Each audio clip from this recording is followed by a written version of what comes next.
Hey everyone, this is Eric from DET Practice, and today we're diving deep into one of the trickiest tasks on the Duolingo English test, write about the photo.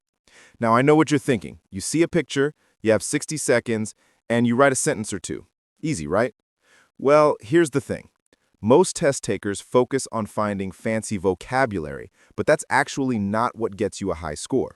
What DET really cares about is grammatical variety and how you structure your sentences. So in this lesson, I'm going to show you exactly why grammar beats vocabulary, give you a simple three-step framework you can use for any photo, and then break down the specific sentence patterns that work best for different types of pictures. Let's start with a quick example. Imagine you see a photo of a man standing by a door. A lot of students would write something like this. There is a man. He looks serious. He is standing by a door.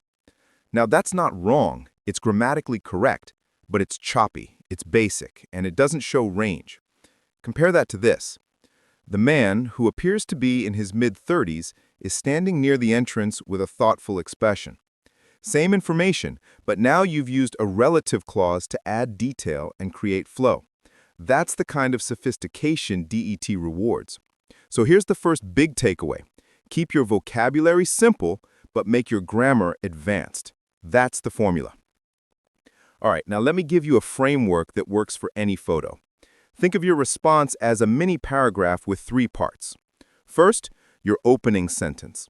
This is where you identify the main subject. For example, in the photo, there is a young woman who is reading a book by the window. Simple, clear, sets the scene. Second, add a detail sentence. This is where you bring in context or describe an action. Something like, on the left side of the picture stands a tall tree covered with snow. Notice how I used inversion there. We'll talk more about that in a minute. Third, your closing sentence. Summarize or make an inference. For instance, the whole scene looks peaceful, with the sunlight shining gently on the woman's face. This ties everything together and shows you can interpret, not just describe. So that's your structure. Subject, detail, summary.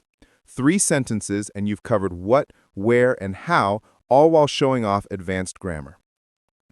Now, let me talk about the specific sentence patterns you should have in your toolkit.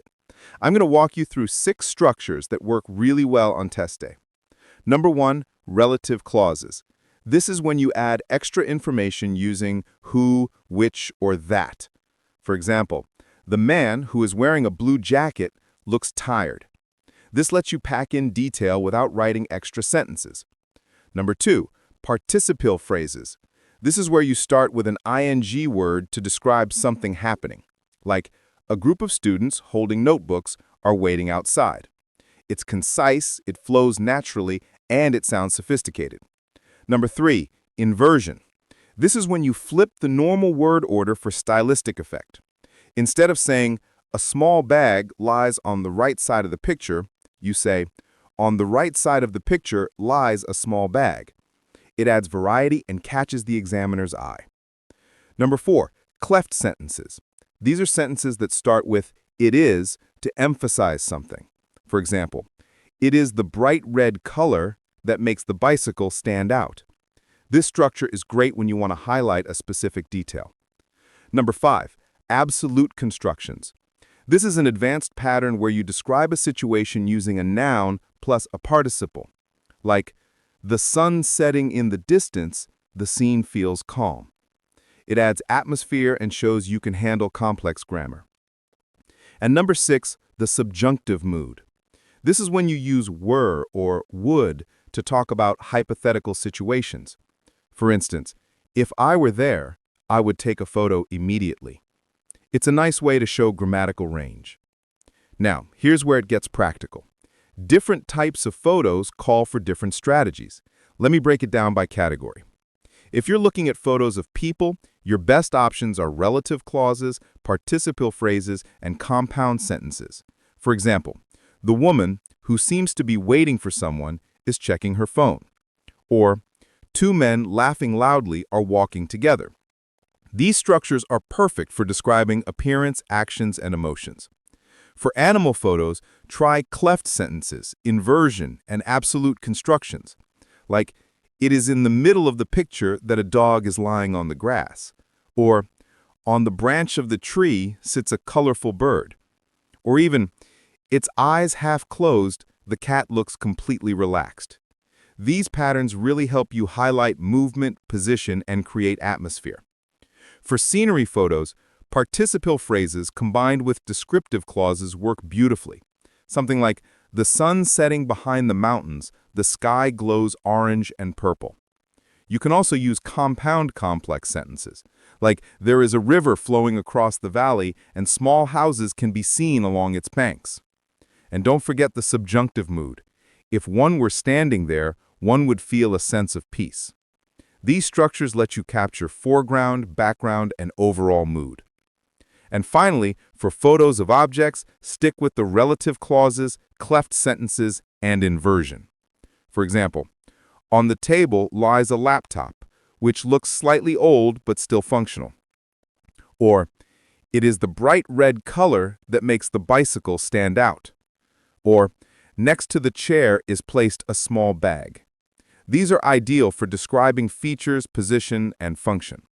All right, before we wrap up, let me give you some practical tips for test day. First, aim for 2 to 3 sentences. One strong complex sentence is the minimum, but 2 or 3 give you more room to show grammatical range.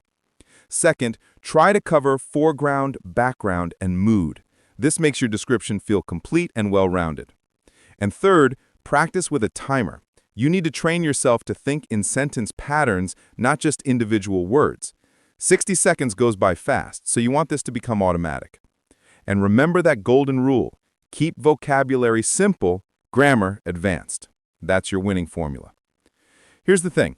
The write about the photo task isn't just about describing what you see. It's about proving you can handle English grammar flexibly under time pressure. By using this 3-step framework and choosing the right sentence structures for each photo category, you can turn even the simplest picture into a polished, high-scoring response.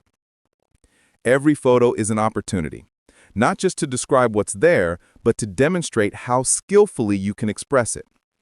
All right, that's it for today's lesson. If you found this helpful, make sure to practice these patterns, time yourself, and really internalize that structure. I'll see you in the next video. Keep practicing and good luck on your DET.